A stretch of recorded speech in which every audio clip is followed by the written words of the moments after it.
उत्तर प्रदेश का रामपुर जिला। आज इस जिले के एक गांव में पंचायत की बड़ी बैठक बुलाई गई थी। गांव के चौपाल पर भारी भीड़ जमा थी। एक ओर पति खड़ा था, एकदम बेबस और लाचार। वहीं दूसरी ओर उसकी पत्नी सिर झुकाए चुपचाप भीड़ की निगाहों से अपने आप को बचाती हुई दिख रही थी। गांव की ये पंचायत आज एक ऐसे मुद्दे पर फैसला सुनाने वाली थी जिसकी शुरुआत आज से 1 साल पहले हुई थी। हर कोई दिल थामे पंचायत के उस फैसले का इंतजार कर रहा था, लेकिन तभी महिला ने सबके सामने कुछ ऐसा कह दिया कि पूरा गांव शर्म से पानी पानी हो गया। लोग हैरान रह गए कि एक महिला भरी पंचायत में ऐसे शब्द कैसे बोल सकती है। और फिर उस महिला की बेबाक बातों के बाद पति ने एक ऐसा फैसला लिया जिसकी वजह से आज ये मामला समाचारों की सुर्खियां बना हुआ है। तो साथियों, आज की ये घटना उत्तर प्रदेश के रामपुर जिले से शुरू होती है, जहां एक शादीशुदा महिला ने पंचायत में ऐसी मांग रखी जिसे सुनकर आप भी हैरान रह जाएंगे। तो आज से करीब 1.5 साल पहले रामपुर के अजीम नगर थाना क्षेत्र की रहने वाली एक लड़की की शादी पड़ोसी गाँव के रहने वाले एक युवक के साथ हुई। शादी बिल्कुल सामान्य थी, जैसे गांव की शादी हुआ करती है, और शादी में लगभग पूरा गांव शामिल हुआ था। शादी के बाद दोनों की शादीशुदा जिंदगी कुछ दिनों तक तो बहुत बढ़िया चली। पूरा परिवार इस शादी से बेहद खुश था। धीरे धीरे नई दुल्हन ने पूरा घर संभाल लिया था। लेकिन फिर शादी के कुछ ही दिनों बाद इस महिला की जिंदगी में एक नया मोड़ आया।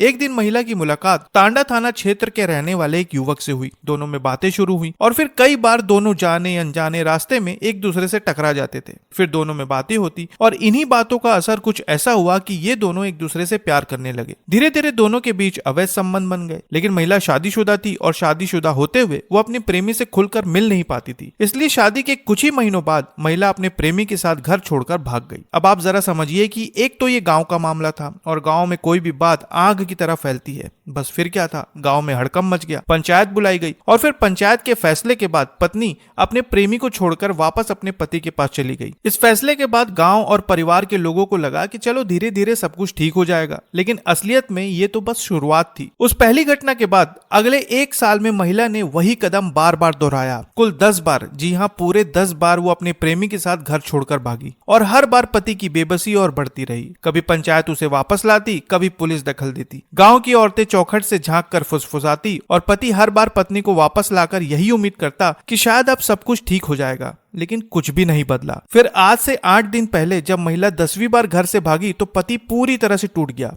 इस बार वो सीधा थाने पहुंचा और अपनी शिकायत दर्ज करवाई। शिकायत मिलते ही पुलिस ने अपनी कार्रवाई शुरू की। महिला को प्रेमी के घर से बरामद किया गया और पति को सौंप दिया गया। लेकिन हैरानी इस बात की थी कि गांव वालों को अब भी यही लग रहा था कि शायद सब कुछ ठीक हो जाएगा, लेकिन अगले ही दिन वो फिर घर से भाग गई। इस घटना के बाद गाँव के चौपाल पर पंचायत बुलाई गई। भीड़ जुटी, पुरुष, महिलाएं, बच्चे, सबकी निगाहें उसी महिला पर थी। पंचायत के एक कोने में पति खड़ा था, वहीं दूसरी ओर पत्नी सिर झुकाए खड़ी हुई थी। बीच में पंचायत के बुजुर्ग बैठे थे और गांव की भीड़ धीरे धीरे खुसुर फुसुर कर रही थी कि देखते हैं अब क्या होगा। लेकिन तभी महिला ने सिर उठाया, नजरें चौपाल की तरफ फिराई और कहा, मैं अपने पति को भी नहीं छोड़ना चाहती और ना ही अपने प्रेमी को। मैं चाहती हूँ कि मैं महीने में 15 दिन पति के साथ रहूं और 15 दिन प्रेमी के साथ। ये सब सुनते ही पूरा चौपाल हिल गया। लोग दांतों तले उंगलियां दबाने लगे, औरतें कानों में फुसफुसाने लगी। हर कोई इसी बात से हैरान था कि भरी पंचायत में एक महिला ऐसे कैसे कह सकती है। वही गांव के बुजुर्ग बार बार यही कह रहे थे कि भैया कलयुग आ गया है। फिर कुछ देर बाद भीड़ शांत होती है। पंचायत में बैठे बुजुर्गों की निगाहें अब पति पर टिक जाती है, जैसे कि वो महिला के इस फैसले का जवाब जानना चाहते हो। इसके बाद पति अपनी जगह से धीरे से उठता है और सबसे पहले पंचायत के सामने हाथ जोड़ता है और फिर महिला की तरफ देखकर कहता है कि मुझे माफ कर दो, अब तुम अपने प्रेमी के साथ ही रहो, मैं तुम्हारे साथ नहीं रह सकता। इतना कहकर उसने पत्नी को उसके प्रेमी के पास छोड़ दिया और फिर चुपचाप वहां से चला गया। इस घटना के बाद पंचायत खत्म हो गई। लोग चुपचाप अपने अपने घर लौट गए। लेकिन ये घटना गाँव की गलियों से निकलकर पूरे जिले में चर्चा बन गई। इस मामले में पुलिस का कहना है कि उनका काम सिर्फ महिला को बरामद कर पति को सौंपना था। पंचायत में क्या हुआ इसकी उनके पास कोई आधिकारिक रिपोर्ट नहीं है। तो साथियों, ये थी रामपुर की वो अनोखी घटना जहां एक महिला ने पंचायत के सामने ऐसी मांग रखी जिसे सुनकर पूरा गांव सकते में आ गया। क्या ये सामाजिक रिश्तों का नया रूप है या टूटते रिश्तों की दुखद मिसाल?